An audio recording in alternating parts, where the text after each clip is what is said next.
How should you store your early copper coins? That is a question without an answer. You're going to find no consensus, but I'll give you my thoughts.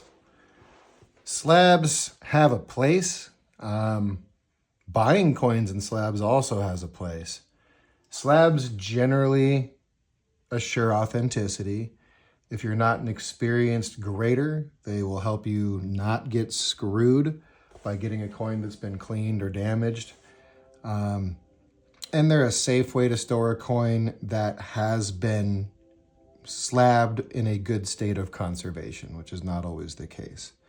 I have taken coins out of slabs on several occasions to remove little verdigris spots which exist in the third-party grading photos that were taken as part of the slabbing process. I obviously have this particular large cent in a slab. It's in an old green PCGS holder with a CAC sticker. It's a mint state 62 coin. It does not need any conservation as far as I can tell, so I'm leaving it in there. But that's a rare circumstance for me. I have exactly one nice large cent in a slab, and then I have a basic typeset of large cents that I have in pour one slabs. And that's it. I've broken many a coin out of a slab, as I did with this particular slab. This wasn't the coin. This is more illustrative, but I am a proponent of getting coins out of slabs. A lot of times they'll be in slabs and have, corrosion issues like this one does that shouldn't just be allowed to sit there and get worse in that environment. Now, I think that the early copper community is generally going to agree. Just take them out of the slabs. There's no reason to have them in a slab. We don't care about the third-party grading. We don't care about the third-party grade.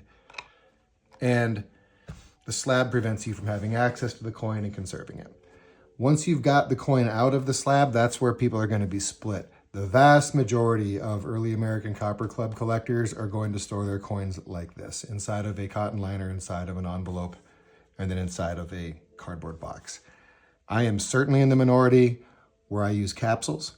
I use airtight brand capsules with the foam inserts, and then I transport them in a tube. And I find that to be convenient. It's pretty easy to take a coin out of a capsule. I just use a pocket knife. I find where my split is. And then I just rotate it a little bit. I always flip it over so that I always have my foam insert in the small side where the insert fits tight, and then I put obverse down into the capsule. When I take them out, I just get my fingers over the foam insert a little bit over a soft surface and just drop them out so I'm not handling them unnecessarily, making sure I'm not touching the surfaces of the coin. When people use their cotton liners, a lot of people put them in like this. They go like so, and then use their thumb to stop it when it slides out, just like that. That way the surfaces of the coin are not sliding down. The paper envelope, the rims are sliding down. But that's how most people do it. Some will use the liner, and then instead of putting it in like so, they'll put it in sideways, just so that the coin can't inadvertently dump out like it feasibly could if you had it like this. As far as what's best, I think it's really your choice.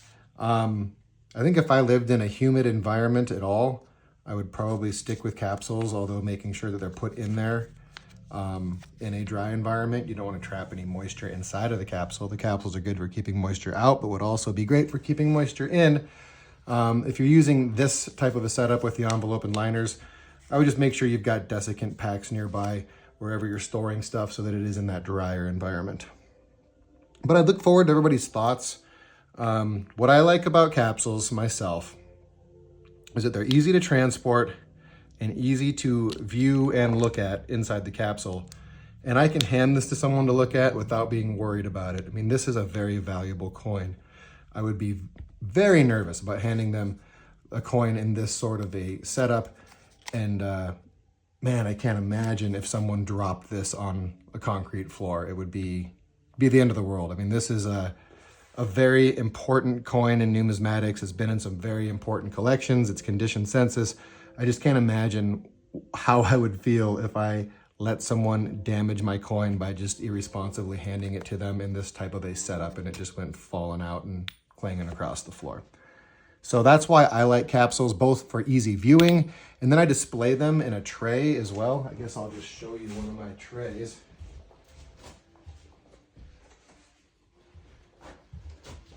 So I keep my 94s in a tray, and then I keep the tray inside of a box, in a secure location that has desiccant and whatnot.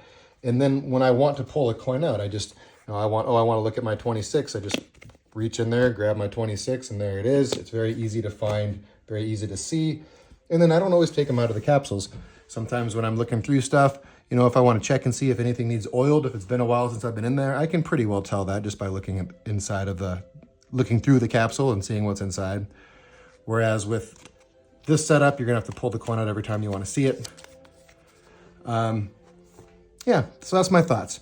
I don't really care for slabs. I love type coins and slabs. I've got a type set of, I started out doing nothing but MS 66 or Proof 66 US type coins and slabs. And as I've gotten into some of the older coins, I've had to sacrifice grade a little bit and get into some of those AU grades or even XF grades when I'm getting down into barber coins. But I like slabs for type coins. I don't like them for copper.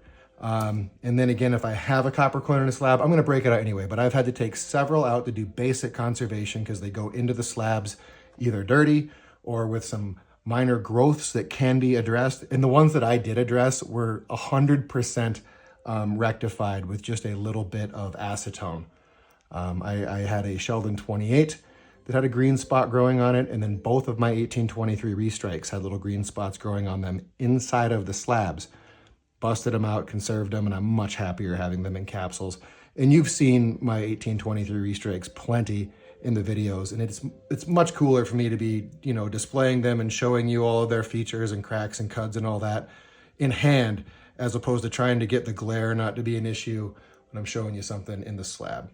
So that's my thoughts. Slabs are okay in some circumstances, almost never for early copper in my opinion. Bust them out.